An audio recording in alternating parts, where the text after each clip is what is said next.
Hey everyone, it's Kayvon with Ascari Art. So we're at day 2 now, and this painting has become interesting. I've got some ideas for it. I can't wait to work it out. I'm going to actually try to simplify it here and possibly bring some of this color up through the middle. It's not going to be exactly in the middle, but it's going to be close. And I want it to feel like the other paintings, just in a different color scheme. And it's going to have a drastic difference from the others, but it'll still have that same style, look, and feel. All right, so let's do it. Hi, everyone.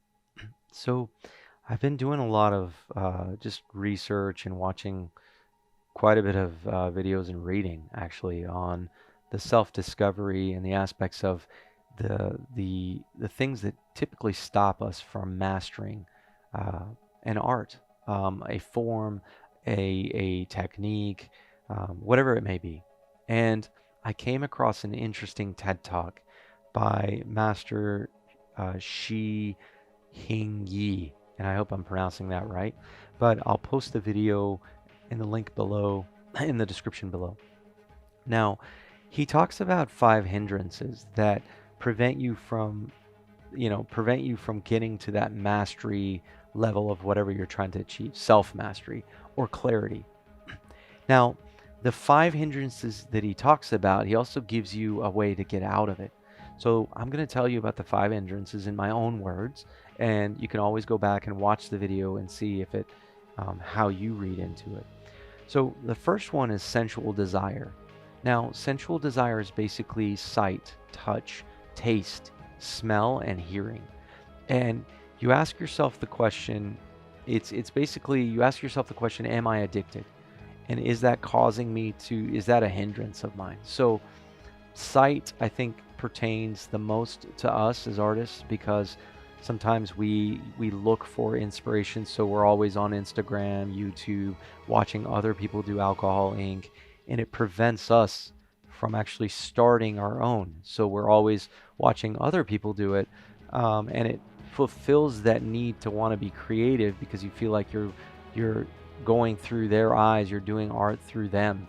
But in actuality, I think it becomes an addiction when it's okay to watch, a little bit and go back and apply what you learned. But when you keep, going through that YouTube cycle of just watching video after video, going on Instagram and taking a look at all the other artists' work, I think it hinders you and it causes a hindrance from self-discovery by actually doing the art. The second one, ill will. And what ill will means is, am I feeling a negative emotion?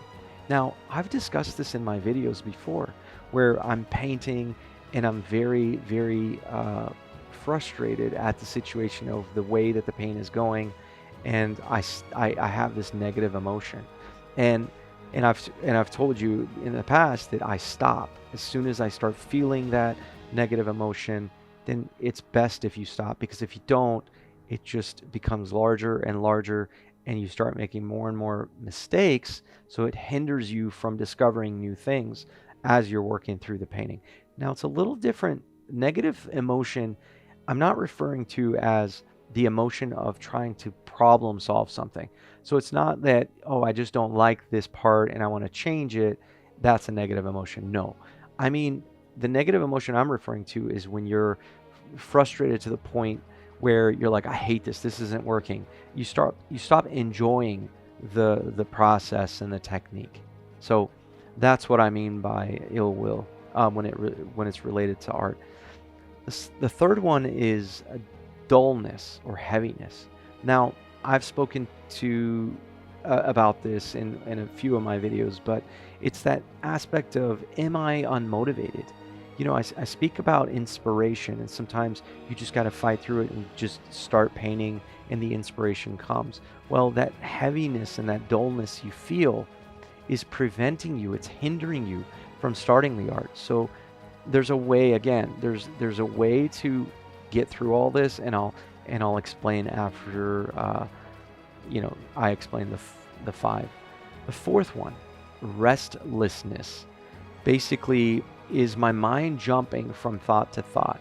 as in, oh, I like figurative painting, now I want to do this, or are the kids okay, or did I do this, or did I do that? Am I doing this right? Did I buy the right equipment? Did um, should I be doing resin or should I be doing alcohol ink as you're painting? So there's all these thoughts that run through your head as you're painting, and sometimes they get in the way of actually focusing on the painting because your mind is drifting and it should be more focused. The last one, which is I think one of the most important, is skeptical doubt. Now, skeptical doubt, it's very prevalent as an artist. You're basically, the question is, am I indecisive? Is this even for me?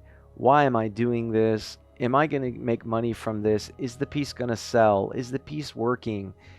Am I doing the right thing? Am I doing the right technique? I wish it did this. I wish it did that.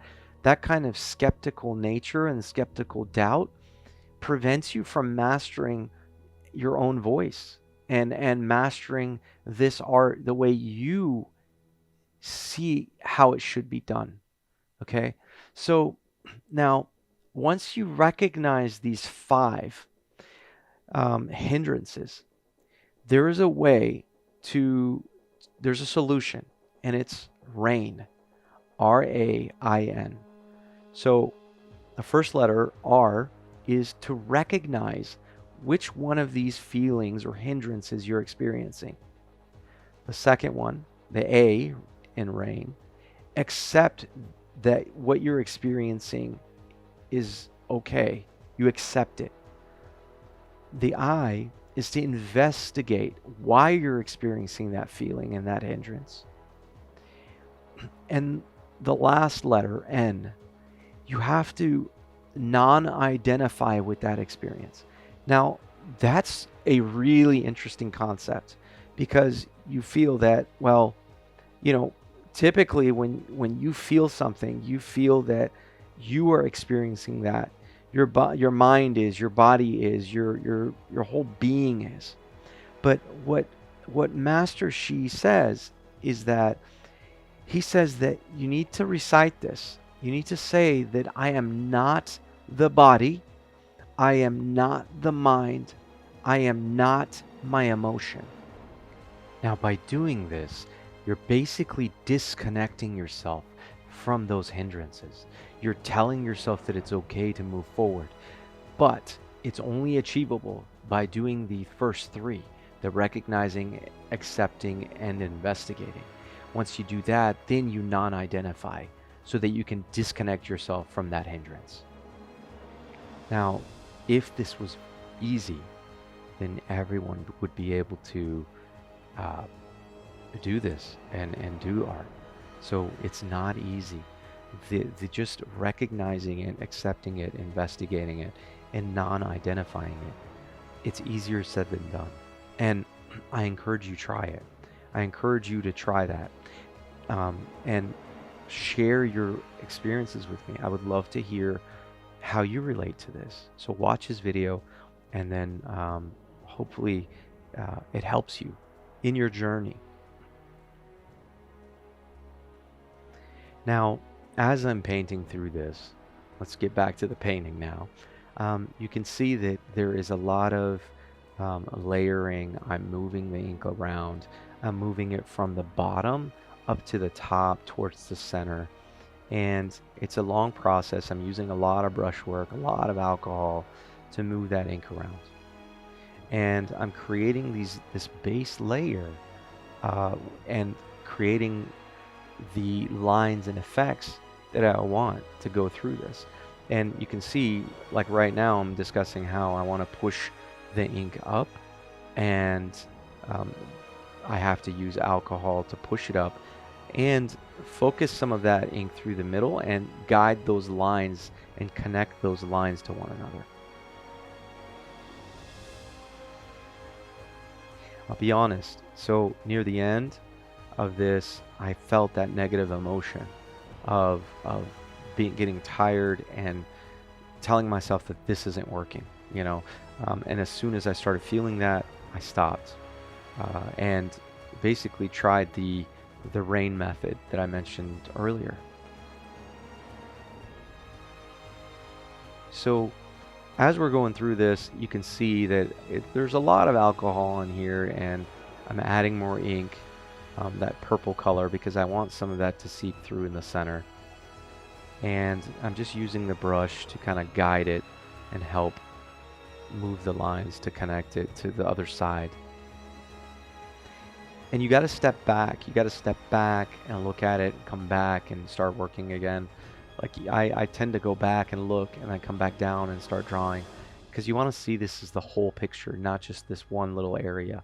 So as you're working through this, you want to make sure that you're looking at the big picture. You're looking at composition. You're looking at what the direction of this is as you're painting. And you're also letting the alcohol use its nature to help guide you in making something really pretty and compositionally that compositionally works. You can't be afraid of starting over and erasing things. You cannot let yourself be held back by the fear of ruining it. Don't be afraid of ruining it, because you should be looking at this as a learning experience with no expectations. You are exploring this. It's your journey. It shouldn't matter to anybody else but you. And you got to look at it as sand, and a beach.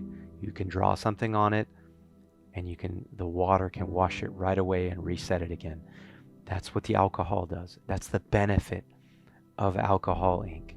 Can't let the fear and frustration stop you from learning and enjoying this journey and going through this journey. Now here, I'm going to go back to my voice from the actual recording, and you can see how I recognized the emotion, accepted it, investigated it, and tried to non-identify with two of the hindrances that I spoke about.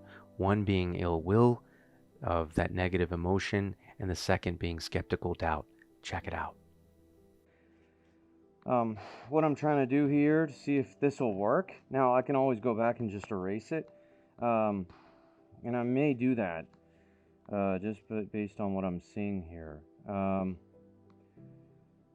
I think I'm going to take a break, let it sit, because the direction has completely changed from what I originally wanted to do, and now I got to go back and see what I can do to fix it. Because right now, it's hard. Alright, so what I'm going to say is this. Originally, I had planned to do it one direction, but I reset because it wasn't looking like the way I wanted it to. So I reset all of it. And now, looking back at it, I need to reanalyze again and see what I can do to bring some of this orange in. I want some more orange and yellow. Some areas up here that really work well, I may have to get rid of some of that purple and push it back down. I like some areas here, so I may accentuate this out more. But overall, I'm not really liking it yet.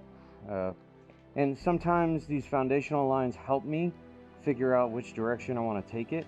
Because like right now, you've got this very nice light airy area here, and then you get really dark and gloomy. So I do want to kind of push it in more and give it a little bit more direction and concentration, like some of the little paintings I did with these same colors. So stay tuned. Thank you for watching. Please subscribe and hit that little bell if you haven't done so.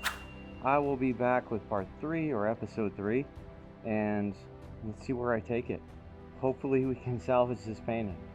Not that it's ruined, but hopefully we can salvage it. Alright, take care. Bye-bye.